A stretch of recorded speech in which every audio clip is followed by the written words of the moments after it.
Are you looking to grow your dental practice and attract top-tier new patients? Discover the potential of digital marketing with a personalized strategy session. Join Lila Stone, the marketing director at Ekwa, for an exclusive 90-minute consultation. Lila and her team will dedicate 6 hours before your meeting to create a customized marketing plan specifically for your practice. This valuable opportunity is free of charge and comes with no commitments. Visit www.insuranceuntangledorg/MSM to schedule your meeting with Lila today. You'll also receive a free analysis report so you can start transforming your practice through the power of digital marketing. You are now listening to another episode of the Insurance Untangled podcast, where we explore the various challenges faced by dental practices due to their reliance on insurance. Join us in this podcast as we dive deep into the issues surrounding dental insurance dependence and offer practical solutions and strategies to help you take control of your practice's financial future. Welcome to another exciting episode of the Insurance Untangled podcast. My name is Tuinei. I'm one of the co-hosts of this podcast, and y'all know that we've created this podcast for you to help you untangle yourselves from the mess of dealing with insurance companies. So we talk about all kinds of things from marketing to insurance to general business of dentistry. And today we have another great marketing episode that I'm going to be doing with my friend Naren. Naren, how are you? Doing great, Ben. Really appreciate this conversation. I think it's a great topic. How much marketing do you actually need? Yeah, I love this. And I guess I'll start with that question in terms of that being a question. Like how much marketing does a dental practice actually need to be successful? Yeah, I think that's a great question. And I think I know a lot of practice owners are asking that question. Now, experts say a successful practice that's growing 2 digits, meaning 10% or more, would spend around 5%. That's the studies that I have seen from experts. Now, you don't have to spend 5%. You could spend 15%. I know practices that spend 15%. And then I know many of our clients who spend 2%. So I think the question may be a little, I know we have to allocate a certain portion of our revenue to marketing to get new clients or new patients and to replace the ones we are losing, right? Because people move, they are, all the dentistry is done for them and they don't have any dental work. So for those reasons, just to replace the people who are moving or who don't really need significant dentistry anymore, or to just grow your practice, you need marketing, right?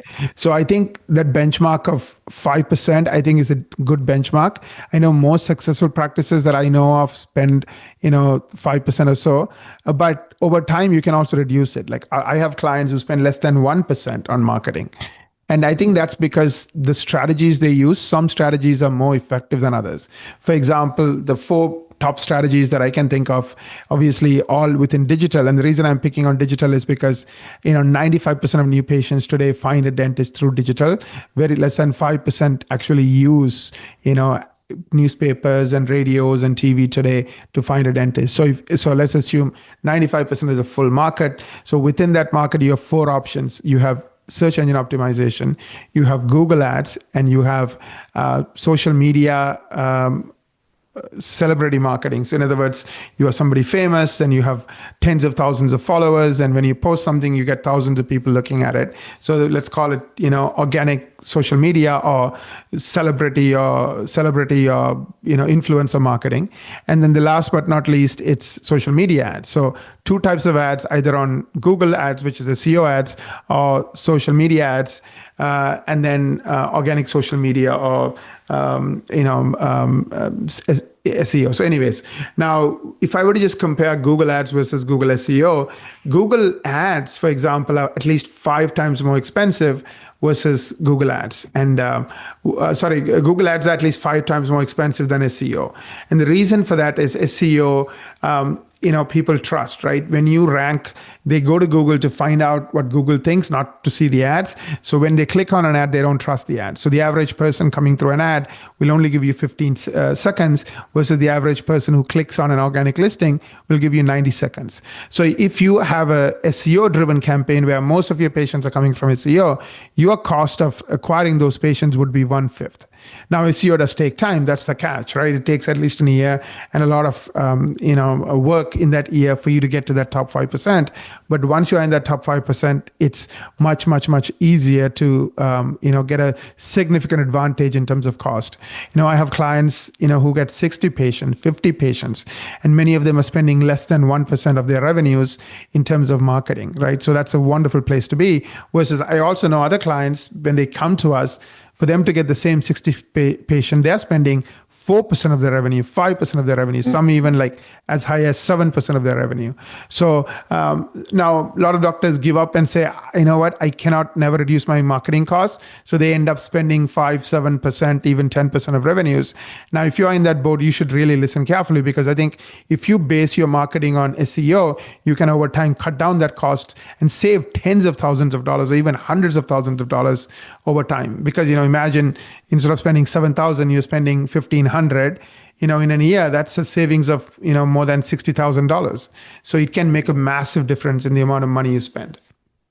Oh, that's awesome, Naren. So it's interesting to see the cost difference from that perspective. What about the difference between SEO and other types of marketing, like paid ads, from a quality patient perspective? Is there a difference? Yeah. So SEO is kind of like, it's kind of like the person who gets into dental school and then the person who doesn't, right? Usually the person who gets into dental school is working harder, studying harder when they were students, high school, university, etc. And the person who doesn't get into dental or, any other kind of medical school and become a doctor, they're not maybe working as hard. So usually SEO is slow and hard, but very, very, very beneficial. Like, imagine the 5-to-1 advantage, year after year after year, meaning in terms of your cost is 1/5 the cost of somebody else relying on paid ads. And the problem with paid ads is also, I think there's a lot of no-shows. Like, people, when they click on an ad, they are not committed. They're not really serious. So even if they book an appointment, they won't show up. The other thing is conversion rate. So we have run tests. So the same team handling paid ads versus SEO driven patients, the conversion rate on SEO would be twice as better than paid ads. Why? Paid ads, people are clicking with doubt. So you have to be even better on the phone to convince them. Even landing pages, right? The bar is so different.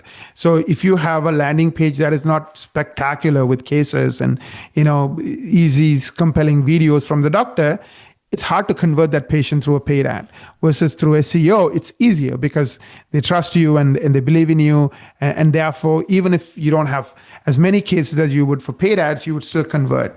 So the bar gets higher, the costs get higher with paid ads and SEO. But obviously, if that's your only choice, for many, many people, they still do it because they are not good at SEO. They don't know how to rank and dominate Google for hundreds of keywords. So you know what? They bite the bullet. It's still cheaper than PPO, because think about it, right? PPO patients, if the patient is, if you're making, $1,000 from that patient, you have to do $1,700 worth of dentistry. So pretty much the cost of that PPO patient is $700, right? $1,700 minus the $1,000 you got paid. And now every year that patient is with you, you're giving that PPO company $700. So it's not even like a one-time $700. It's a lifelong $700 in a year cost to you. So that means you have to do, double the dentistry or 70% more of the dentistry. And those things can not be sustainable over the long term. Your profits go down, the hours go up, you get sick, it just creates this negative cycle. So yeah, I would still recommend ads compared to Google, PPO plans, but definitely compared to SEO, it is more expensive. There you go. Yeah, I think that's really good, solid information for listeners to kind of figure out and consider what they want to do with their marketing programs.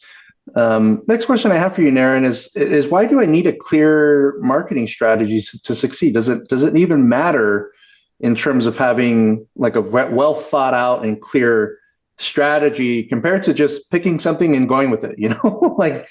A fast selection of marketing strategy just to see what sticks. Is there a method to the madness with a better and clearer marketing strategy that leads to more success? Great question. Fortunately or unfortunately, we don't do dentistry on mannequins or robots. We do it on patients, right? Patients are human beings, just like you and me. The difference between us and a machine is we are not very machine is driven by set of instructions. If this happens, it'll do that, right? Like, you write a program, if this happens, do that. I studied computer science, so I know a little thing or two about how to get machines to work. Humans are not like that. We're very unpredictable. Everyone is different. But generally, we follow certain habits just because it makes our life easier. For example, today, nobody chooses a practice without reading your Google reviews. Like, studies are showing 80 to 90% of patients will read your Google reviews and see how many stars you have and see how many reviews you have, and maybe even read some of your recent reviews before choosing your office. So these are habits that we have. So you want to understand the habits that influence how we go about buying something. And then once you understand it, you want to make sure that those are working in your favor. So for example, if the last step is me reading Google reviews and you don't have enough 5-star reviews and you don't have new reviews coming in, you need to work on it. You need to make it an action item. Again, I talked about saving money, working smart. Obviously, the ones who are doing these will get a much better result than the ones who are not. Am I making sense? Oh, yeah, absolutely. Another example could be, landing pages, right? Imagine going to a landing page that have a lot of cases and full face pictures and one that doesn't. Which one do you think is going to convert better? Two people maybe have the same number of visitors going to that page from a search engine optimization. One has good pictures and the other doesn't. Who's going to convert better? The one with the better pictures. So these are little things you can do to drive up increase results. And that's all part of a comprehensive marketing strategy. How should I do well? How should I do on my SEO? How should I do on my landing pages? What should I do with my reviews? How should I handle my phone calls? So these are the components of that, patient journey. And then you want to make sure you are optimizing each part, because if any part is broken or weak, you won't get as many people going to the next step. For example, if 1,000 people land on a page, but there's no cases, where somebody else has the same 1,000 people land on that page and has wonderful cases, they're going to convert more new patients from the better landing page than the one who doesn't have a compelling landing page. You know what I mean? So, we as owners can pretend like we don't want to know these things. It's too complicated and ignore it. But if you don't, we will suffer, right? Because then other marketing companies will take us for a ride and they won't work on these things. So things don't get better and things are always, struggling. Anyway, so these are all things that I think we should learn and we should master. That's wonderful, Naren. I always think about this whole concept of getting to that point of having a very successful marketing program work for you. The idea now in my mind is the metrics, what you're tracking, figuring out whether that thing worked or not. So what metrics should I track to define successful marketing efforts? What should I look at? Yeah, I think on the SEO front, I would look at how many people see me on Google every month. Like our clients, over time are seen tens of thousands of times every month from Google. When I say Google, it's both the Google Maps, which is local SEO, some people call it local SEO, as well as regular SEO, which is what shows up, in regular Google searches. I might look at how many keywords are ranking on page 1 or top 10 results of Google search results. Again, that number should be 100 or more. And we have clients who are ranking for 600, 700 keywords. When it comes to landing pages, I think I would use my eyes to see, do they have compelling cases? Do they have, short, user-friendly, easy to understand videos featuring the doctor, the caregiver?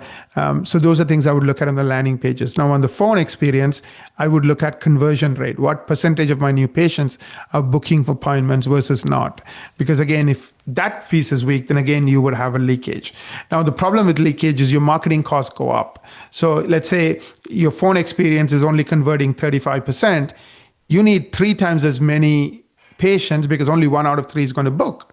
So your marketing cost now tripled. You know what I mean? Yep. So, yep. But if you fix it, now all of a sudden your marketing is going to work 3 times better for you. So you are getting 10 patients with the same budget. Now you'll get 30 patients because you fixed that problem. Of course, nobody will get 100%, but imagine going from 35% to even 70%, you will double it. So instead of getting 10 new patients with the same budget, you will get 20 new patients. But if your issue is your landing pages, by fixing that, again, you would increase it. Now, I think this is a hard thing for humans, right? We set a target and we just say, okay, I'm getting 10 right now, but tomorrow I want to be 40. it doesn't happen that way unless you are willing to throw 4 times the money. And of course, if you're not optimized, throwing 4 times the money, in my opinion, is stupid, because you're wasting so much, right? Optimizing is improvement. So, for example, your conversion rate might go from 35% to 40%, 45%, 50%. So you have to be patient, and you have to track these metrics to see if they're improving over time. Mm-hmm. Yeah, I love it. I heard a quote years ago that when we track things, when we measure our performance on things, naturally we tend to see improvements, right? Compared to not tracking things, right? We're kind of blindly going about our day to day without knowing where we need to make those improvements. So I love what you just said there, Naren. Last question I have for you is, how do I know if my marketing efforts are in alignment with the goals that I've set for my practice? Yeah, I think the goals I would set is improvement. So, for example, if I'm getting, let's pick a number, 15 new patients, I would say, okay, within 6 months, I want that number to grow. Of course, if I want to grow faster, then I have to throw more money on ads, because ads can be turned on quickly. SEO, on the other hand, will take time, right? So I would create a plan that's linked to both my objective as well as what am I willing to, and also I would also create a plan based on improvement. So I would look at those key things like, landing pages. I would look at phone experience. I would look at SEO overall, because, to me, every piece of the funnel should work for you to get maximum results. So I think it should be both the combination of knowing what you want and then spending accordingly. So if you're getting 10, if you want to quickly get 20, and all those 10 are coming from ads, one easy way to double it is to double your marketing budget, because you can just double the money on ads. So I would do it that way, where I would, align it with my goals, but at the same time, I would also try to improve each piece of the funnel. So we are converting more and we are getting more people off of the landing pages. And therefore, every dollar works the hardest for us. So that way, instead of being a practice that's spending 7-8%, maybe you can be a practice that's spending 2% on marketing. Imagine saving 6% on $1 million practice. That's 60 grand a year. Multiplied by 10, that's $600,000 a year that goes into your bottom line. So I would both try to be economical and careful with my money, but at the same time, I would also put enough money to get the results that I want. Love it, Naren. For our listeners, if you want to get your marketing strategy aligned with your goals and to be as successful as you want it to be, I highly recommend taking advantage of the marketing strategy meeting that Naren and his team offer. It's actually a pretty solid marketing review for your practice. And they create a really great plan that helps you understand the way marketing can be for you in the future. So to take advantage of that, check out insuranceuntangledcom/MSM. MSM stands for Marketing Strategy Meeting. Naren, thank you again today. It's always great picking your brain about these marketing concepts. I always learn something new.